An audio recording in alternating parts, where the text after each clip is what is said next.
Hey there, and welcome to SI Now. It's Wednesday, November 30th, and I'm Ryan Aselta. The Mets get their man, plus the clock is ticking on a new labor deal in Major League Baseball. We'll talk with Fox Sports' Ken Rosenthal, plus an emotional interview with former NFL running back Warrick Dunn. But we begin in college football, where the latest playoff rankings were released last night. Let's welcome in SI and Campus Rush college football writer Lindsay Schnell. And Lindsay, the committee has spoken. It's Alabama, Ohio State, Clemson, and Washington, the new top four. Any surprises or complaints with the latest rankings? No, I think this is about what we expected, although I just think Penn State is being so disrespected. I mean, they beat Ohio State. Come on. Now, I said the other day to someone, hey, we're probably going to know a lot about what the committee's thinking after the Tuesday rankings come out. But 2 years ago in the first playoff, Baylor was ahead of TCU, and then TCU jumped them in the final. So I'm not sure that we are going to know for sure what's happening until we actually get to Sunday. But I'm curious to see with Wisconsin and Penn State, how does that game have to play out for Penn State to sneak in? I don't really think there's a way Wisconsin can get in. Yeah, let's talk about that Big Ten championship game. Michigan still remains ahead of Wisconsin and Penn State in the rankings, but one of those teams has that opportunity, as you said, to enhance the resume with a Big Ten title. Despite Wisconsin and Penn State both losing to Michigan, do you think one of them jumps ahead of the Wolverines with a win this weekend? I'm really curious to see, does margin of victory play a role? Like a couple years ago when Ohio State got in the first one, we didn't expect that, right? But they just pounded Wisconsin.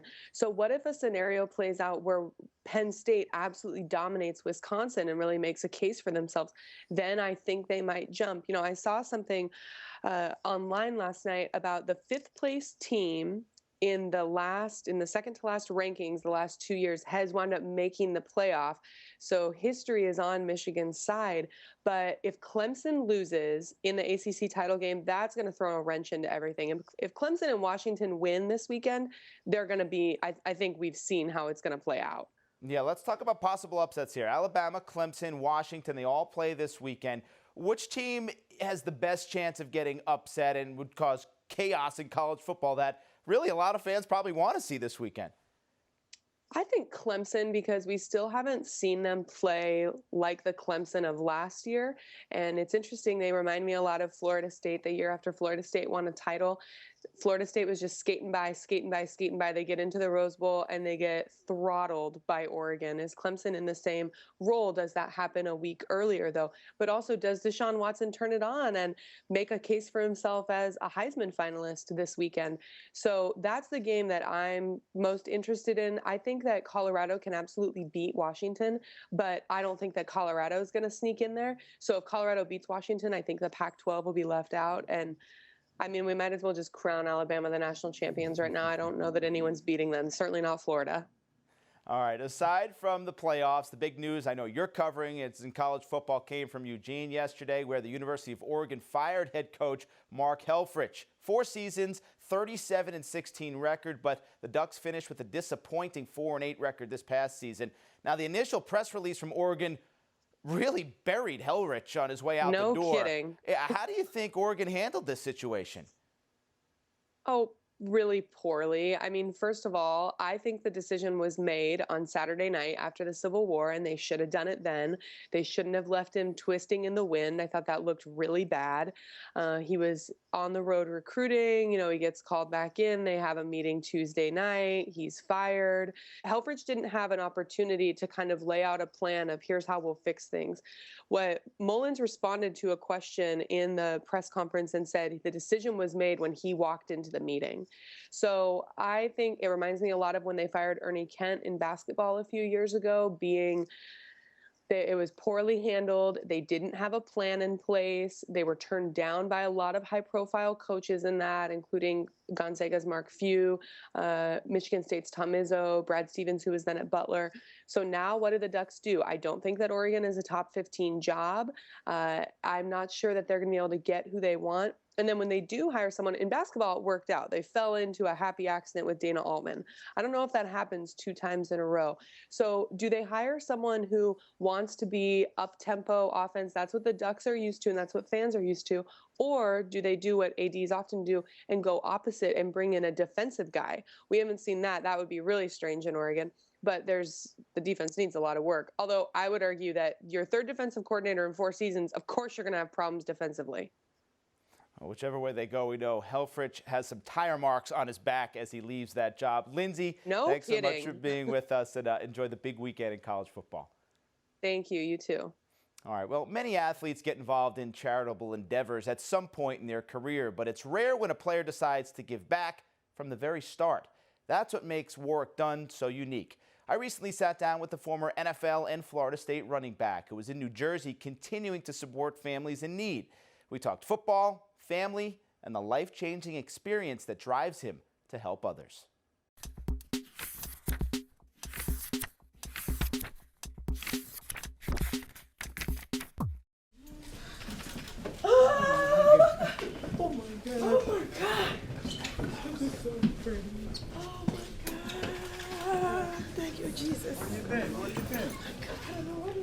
Warrick, you spent the morning in Newark, New Jersey, giving a home to a single parent. As part of your Homes for the Holidays program, the 150th home you've given to a single parent. Why is it so important to you to make such a difference in the lives of others? I think it's important because of what I've learned at 18 years old, growing up in Baton Rouge, losing my mom at 18, and the city of Baton Rouge taught me what it means to give back, to care about your neighbor. And I just felt it was important to see positive change. It gives people hope, and I like to see people smile. You started your charitable endeavors in your rookie year, starting Home for the Holidays. Do you remember that moment where it really clicked for you? Honestly, I had no idea what I was doing. I mean, the first year was like a blur. And when I was actually handing over the keys and I was getting the reactions of their families, I had no idea. I was thankful, like, oh, this is pretty cool, this or that. But when I went home later that night and looked at the television, that's when I started to understand, it's like, wow, I impacted a family in a way that is life-changing. I think from that experience, next thing I was like, I want to do this again, but I need to go home to Louisiana. This is where it all started for me.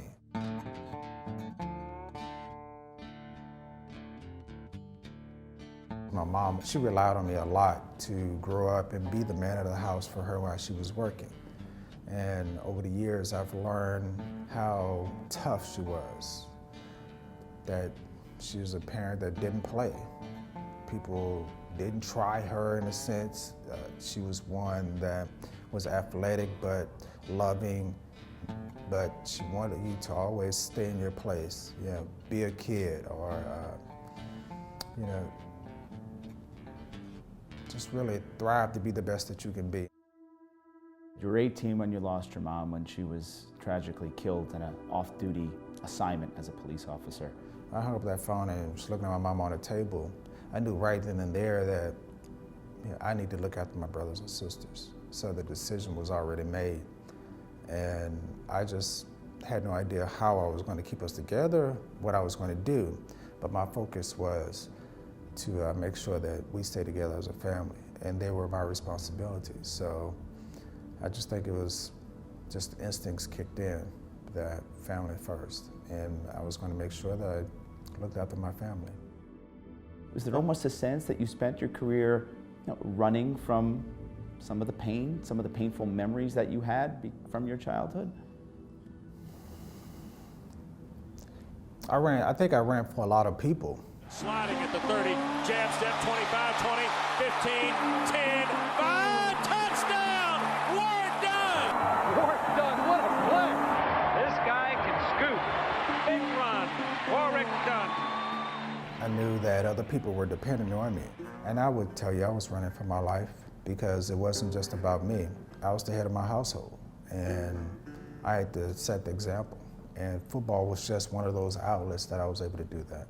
Let's talk about some of the people who've played a role in shaping you as a person. I know many have shaped the person you are. You played college football under Coach Bobby Bowden. We got 30 more minutes. No, we got 30 more minutes. Okay. Everybody ready to go? Let's go, let's go, man. Do this now. Let's go. I think people are placed in your life for certain reasons, and he was there for me. He was someone that listened to me and understood what I was going through. He can relate, and he treated all of his players like they were his sons. A figurehead that you can look up to, but putting God first, taking all the players to church before black church and a white church, you know, Catholic, Baptist church before the season starts. I mean, to me, that was really bringing us together as a unit, accepting each other for who we are. And I'm thankful for Coach Bowden. From Coach Bowden, you go to Coach Dungy, who, you know, giving us the opportunity to mature, grow, challenging us to be better than the norm. I think both of those guys have had a positive impact long term on me, and it helps me not forget about my past, but embrace it and challenge it and be forward thinking. How can I make the future for the generation behind me better? Hands up, don't shoot! Hands up, don't shoot! What do we want? Justice! Now! You wrote a very passionate piece for the Atlanta Journal-Constitution this summer after the shootings in Baton Rouge, saying that you struggle emotionally to understand why and how police officers are being targeted in the way they are. We can't just sit around and talk about how horrible all this is. We have to do something, and that means it always starts with the individual. Do you think your firsthand connection to gun violence can help prompt change? There are pros and cons to owning a gun, and the negative is that lives are lost. And how can we control that and put a stop to people using guns for a senseless act? And, you know, writing that piece, I was emotional. And it took me back to 1993 when I lost my mom. And when you have incident after incident after incident across this country, and you can see that it's just starting to ball, racial tensions, just a lot of hatred things going on in the society. I just felt like I needed to bring a voice to it. This is a different world that we live in, and you know, everyone views the world a lot differently, so what can we do to continue to try to make this world a better place, not just for us today, but we have a generation that's coming behind us that if we don't make positive change, it's going to be a rude awakening. You lost your mom 23 years ago. Where would you like to see our society, our country be 23 years from now? I have a family. I want this world to be the best place that it can be for them. 23 years from now, I'm gonna be an old man, right? The divide in this country. We still have people that are racist, and you have people on the opposite fence. We need to really learn to bridge that gap. The decisions we make today impact the generation behind us, and someone has to set an example for those guys so that they can impact the generation that's going to come behind them. So anything that we do, we have to be forward thinking and thinking about the future of our kids in this country. Where do we want to go? Warrick, thank you. I appreciate Thanks for being with us. Thank you. Thank you.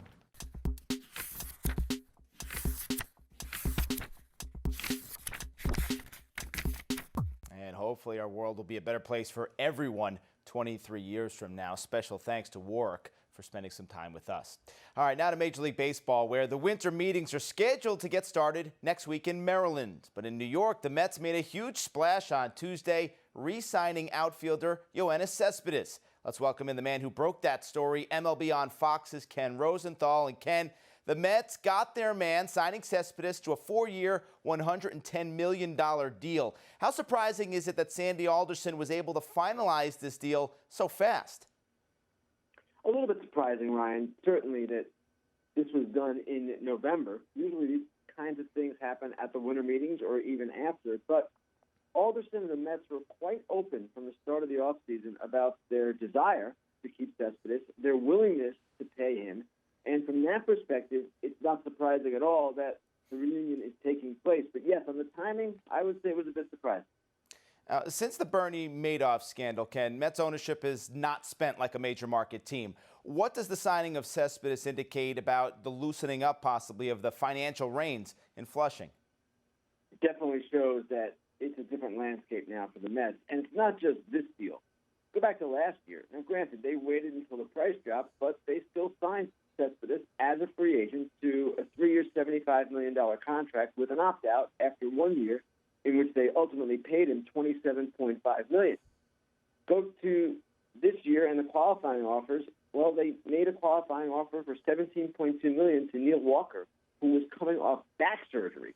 So they were willing to take that chance. He accepted. They're paying him $17.2 million coming off back surgery. And now to this deal, here is Cespedes at 4 years, 110, as you mentioned, highest average salary ever for a major league outfielder. So it has become quite clear that the Mets are back as a big market team. And yes, the Madoff scandal definitely seemed to hurt them and hamstrung them. But at the same time, a series of recent events, the ones I just mentioned, and even others, have indicated that they are much more like a big market team again.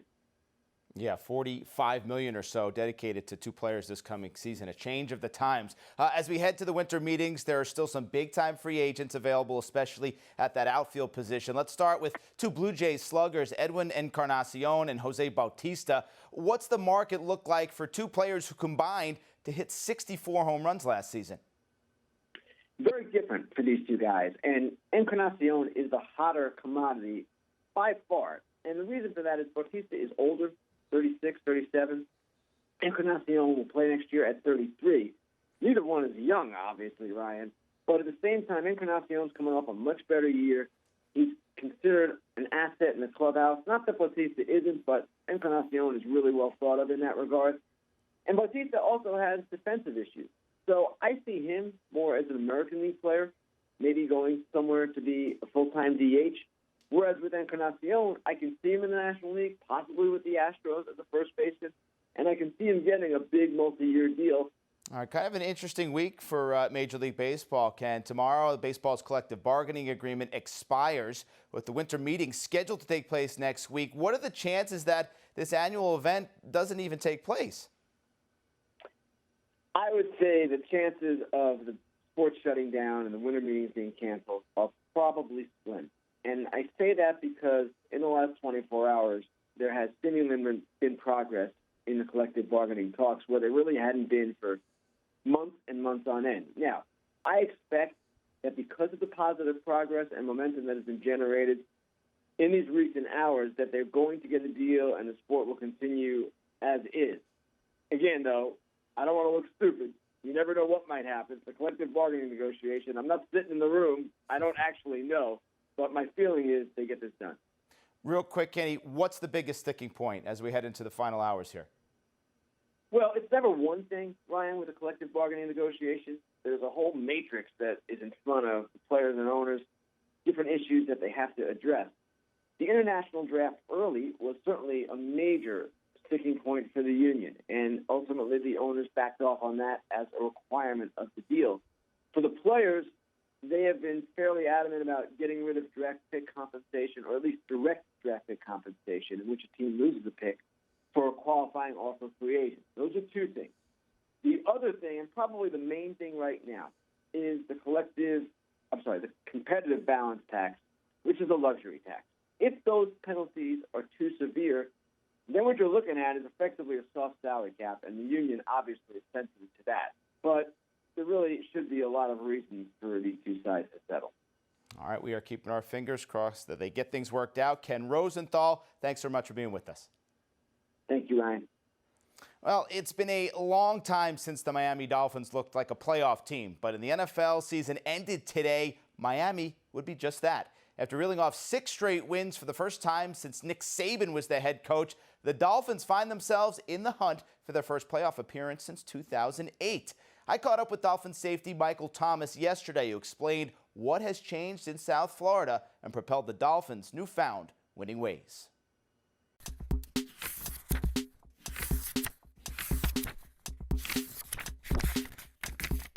All right, Michael, you're inside that Miami locker room day in and day out. When did things start to click with this football team? Oh man, I gotta say, coming off that was it week 5 loss against Tennessee. I mean, just Coach Gase addressed the team.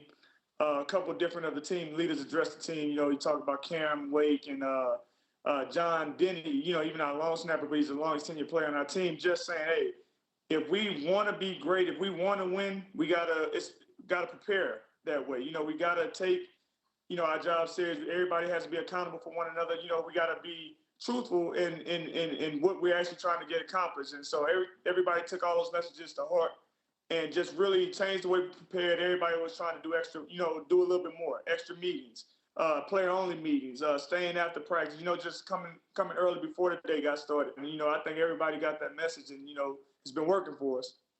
Tell us about the player-only meetings. I know we saw that in the World Series with the Cubs, and it changed the tide. Was there a specific meeting with you guys that kind of changed the tone of the season for the Dolphins?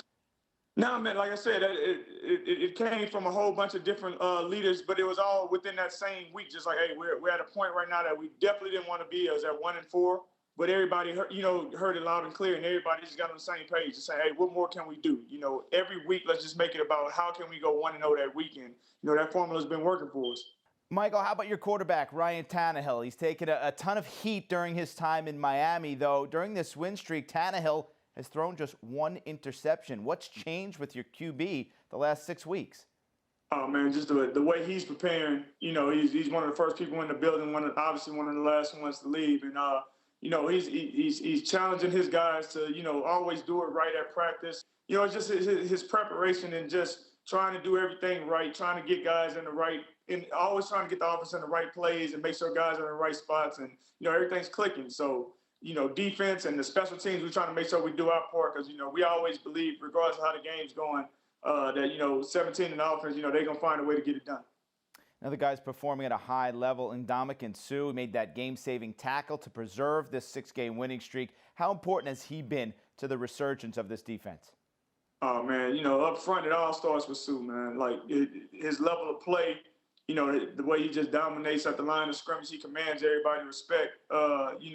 He makes everybody else want to go that much harder and play that much more, aggressive. So he does it by example. He doesn't have to talk a lot. He's not the most vocal leader, but, everybody see his level of play, and, that speaks for itself. And talk about guys performing at a high level. Personally, Michael, you're tied for the league lead in special teams tackles, which makes you our adrenaline performer, presented by Toyota. Let's go places. Ton of total tackles this season. You're tied for that league in special team tackles. What do you think? Do we see maybe a Pro Bowl berth for you this season? I'm hoping. Like you said, I'm tied for it. I'm glad I got guys like Mike Hull, another special teams player for our team, that I can compete with and race with in the special teams, man. So if it plays out where I get to my first Pro Bowl this year, that'd be awesome. But, I'm just trying to go out here and lead my team on special teams and, contribute any way I can to help us win. All right. Well, social issues, they've been kind of this underlying theme all season in the NFL. Back in September, you wrote a piece for Time magazine explaining why you and several other teammates would kneel during the national anthem. How much of an impact have you seen since the protest started this season? Oh, man, just one, obviously, because we chose to kneel, and the day we chose to kneel was happened to be September 11th, first game of the season. Obviously there was a lot of hate at first. There was a lot of, pushback from a lot of fans. But once, we got a chance to actually explain what we were doing, and while we were doing it, and they saw how we followed it up with more community work and, teaming up with our owner and his program called Rise. And seeing the tailgates that we're doing at our games, people understood, okay, they actually have a cause. They have a purpose of why they're trying to do it. They're trying to continue a conversation about, some real issues going on in our country that need to be, talked about, need to be discussed. And that hate has died down a lot. I have actually way more people supporting me, way more people telling me day in and day out, thank you for speaking up for us who feel hopelessness, who feel like, we don't have a voice in this country. So, I mean, there's a lot of people that speaking out about these social issues. You know, they have different reasons for why they're doing it, but you know, obviously, you know, it's not, you know, it's not like they're doing it for no reason. You know, there are definitely issues going on in this country. All right, last thing, how about this Sunday? Team takes on the Ravens. This is a crucial AFC matchup. Two teams fighting for a playoff spot. How do you and the defense plan on containing Joe Flacco and that Baltimore offense? Man, you know, we got our work cut out for us, but, you know, Coach Vance Joseph, he's going to come up with a game plan like he does every week. It's going to be our job to go out there and execute it. You know, we're not just trying to stop one player. You know, we're gonna go out there, do our job, and, you know, just like that's been the theme for us these last 6 weeks, just trying to go 1-0 every single week. So find a way to get this W, but it starts with Coach Vance Joseph and his VJ and his game plan coming up this week. All right, Michael, thanks for being with us. Good luck on Sunday against the Ravens, and good luck in that very important Pro Bowl voting that you're going to be watching. Thanks, man. Man, I appreciate it. Thank you.